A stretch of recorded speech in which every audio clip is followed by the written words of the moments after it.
तर नमस्कार मित्रांनो, आजच्या ब्लॉग मध्ये आपलं स्वागत आहे। जसं की मी मागच्या ब्लॉग मध्ये सांगितलं होतं, मला ऍक्टिव्हिटी साठी शाळेत जायचं होतं। फायनली तो दिवस आलाय आणि आज आपण शाळेत चाललो। सकाळी सकाळी रूम वरनं आपण पोस्टर घेऊन निघालो। त्यात सगळ्यात मोठा प्रश्न म्हणजे पोस्टर न्यायचं कसं। त्यानंतर आपण गेलो कॉलेजला, कारण की आपल्याला थोडी प्रॅक्टिस पण करायची होती। यापूर्वी 8चा टायमिंग देऊन 9 वाजता आल्या। दादांनी प्रॅक्टिसला सुरुवात केली आणि मग हे फुलं घेऊन आपण वरती गेलो। दुसऱ्या पण ग्रुपचं प्रेझेंटेशन चालू होतं आणि हा आहे आपल्या ड्रामा मधला कॅरेक्टर मिनियन, म्हणजेच रोहन, जो की निलिमाने आणला होता।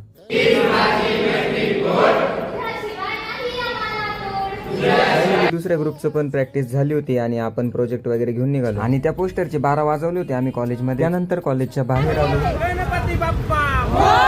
गणपती बाप्पा मोरया बोलून आपण आपल्या प्रवासाला सुरुवात केली। तर गेज आपण त्या लोकेशन वरती पोहोचलो, म्हणजे त्या शाळेत गेलो आणि त्यांची प्रेयर वगैरे चालू होती। थोडं लांब असल्यामुळे सगळ्यांनी तोंड बांधून घेतले होते, कोणीच कोणाला ओळखू येत नव्हतं। एवढ्यात आपण क्लासरूम मध्ये एंट्री मारली, तर तिकडे गेल्या गेल्या बघितलं की हे आपल्याकडे स्मार्ट बोर्ड। तर गेज त्याच्यानंतर तुमच्या भावाने हातात चॉक घेतला आणि ते ब्लॅक बोर्ड रंगवायला सुरुवात केली। तुमच्या भावाचं ड्रॉइंग म्हणजे त्या चिल्ल्या पाल्यांना बोलून आपण आपल्या प्रेझेंटेशनला सुरुवात केली। एवढं भारी वाटत होतं ना त्या पोरांना, की त्या पोरांनी सगळं शांतपणे ऐकून घेतलं आणि छान असा आम्हाला रिस्पॉन्सही दिला। अर्थात आम्ही पण खूप कष्ट घेतले होते या ऍक्टिव्हिटीसाठी। तर गाइस विषय असा होता की एनर्जी कन्झर्वेशन बद्दल आपल्याला मुलांना सांगायचं होतं। एनर्जी म्हणजे काय, एनर्जीचे टाइप्स किती, ती का वाचवायची आणि ती वाचवताना काय काय सेफ्टी घ्यायची हे आपल्या मुलांना सांगायचं होतं। खरंच खूप मजा आली त्या पोरांसोबत टाइम स्पेंड करून आणि आपल्या टीमने पण खूप एन्जॉय केला त्या पोरांसोबत। म्हणजे त्यांची गेम्स वगैरे घेतले, त्यांना कॅडबरी वगैरे दिली अँड सो ऑल। शिक्षकांना पण खूप भारी वाटलं, कारण की आम्ही तिकडे गेलो होतो त्या मुलांना ते समजून सांगितलं आणि बाहेर आलो तर इकडे जोरदार पार्टी चालू होती आपल्या पोरांची। खात होते शाळेतली खिचडी, इतकी भारी असते ना, म्हणजे तुमच्या भावाला पण खायची होती, पण काय सोमवार असल्यामुळे तुमच्या भावाने खाल्ली नाही। तर काही शाळेतली खिचडी कोणी कोणी खाल्ली मला कमेंट बॉक्स मध्ये नक्की सांगा।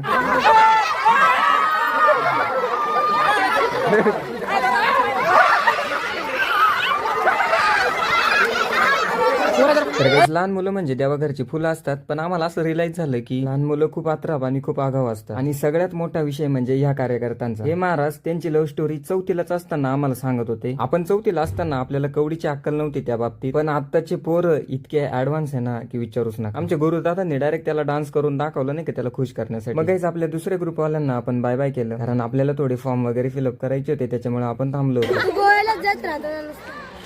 पोरांचा गोव्याचा विषय ऐकून आम्ही मस्त जेवायला बसलो। त्यात आठवलं की आपण पोरांना दिलेल्या कॅडबऱ्यांपैकी काही कॅडबऱ्या उरल्या। मग सगळ्यांनी त्या प्रतीकची बॅग उलटी पलटी करून जेवढ्या कॅडबऱ्या निघतील तेवढ्या काढून घेतल्या। मग सगळं आपण शाळेतलं काम आवरून आपण निघालो कॉलेजकडे। तर गाइस आजचा ब्लॉग कसा वाटला मला कमेंट बॉक्स मध्ये नक्की सांगा आणि हा तुमच्या भावाला अजून फॉलो केलं नसेल तर नक्की फॉलो करा। भेटूया अशाच नवीन ब्लॉग मध्ये, तोपर्यंत बाय बाय।